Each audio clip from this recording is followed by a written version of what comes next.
1 Oktober 1995 mungkin menjadi hari Minggu yang biasa saja bagi mayoritas warga Inggris. Akan tetapi tidak bagi supporter Manchester United. Itu merupakan hari spesial bagi mereka. Sang raja yang mereka cintai akan kembali setelah mengasingkan diri selama 8 bulan. Raja di sini sudah pasti bukan pemimpin Inggris, melainkan idola mereka, yaitu Eric Cantona.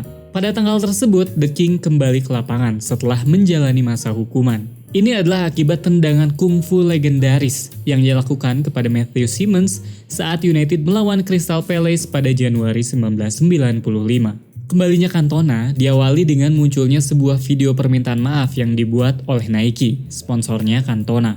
Yang menarik dari video itu, tidak ada satupun kata yang menyinggung tentang insiden di Selhurst Park tersebut. Dalam video itu, Cantona bilang, "Halo, saya ingin meminta maaf. Saya telah membuat beberapa kesalahan besar. Tahun lalu, dalam kemenangan 5-0, saya hanya mencetak 1 gol. Melawan Newcastle, saya melepaskan tendangan melebar 3 inci dari tiang. Dan di Wembley, saya gagal membuat hat-trick. Saya menyadari perilaku ini tidak dapat diterima dan saya berjanji untuk tidak membuat kesalahan seperti itu lagi. Terima kasih," kata Cantona. Video tersebut semakin menunjukkan ciri khas Cantona yang cuek, santai, dan apa adanya.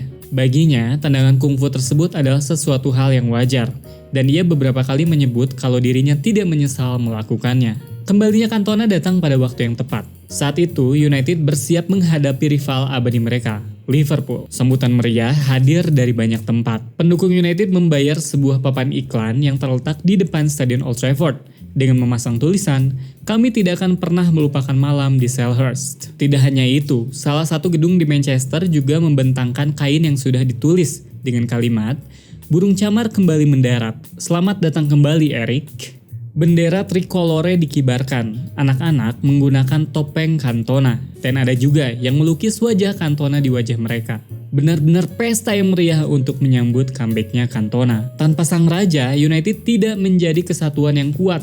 Mereka kesulitan mengarungi kerasnya Premier League dan terpaksa menyerahkan mahkota juara yang sudah dipertahankan selama 2 musim kepada Blackburn Rovers. Ketika musim baru dimulai, mereka sudah ketinggalan 10 poin. Puncak perayaan ini sudah pasti ketika Cantona keluar dari tunnel. Seketika supporter United bersorak riuh. Penantian mereka sudah berakhir. Tidak butuh waktu lama bagi Cantona untuk mengeluarkan sisi magisnya. Laga baru berjalan 2 menit, ia langsung melepaskan umpan silang yang langsung disambar oleh Nicky Butt. Sayangnya Liverpool tidak suka kalau United berpesta. Pada menit ke-32, Robbie Fowler menyamakan kedudukan lewat tendangan kerasnya. Fowler kembali mencetak gol pada babak kedua, memanfaatkan Gary Neville yang kewalahan menjaganya, dan Peter Schmeichel yang mendadak terpeleset saat bersiap menghadangnya. United beruntung karena mereka bisa menyamakan kedudukan. Ryan Giggs dengan kecepatannya membuat Jamie Redknapp terpaksa menjatuhkannya di kotak penalti. Tidak ada ampun bagi wasit David Elray yang menunjuk titik putih. Siapa yang kemudian menendang penalti? Sang raja lah yang mengambilnya. Dengan tenang, Cantona mengecoh David James yang membuat skor menjadi sama, 2-2.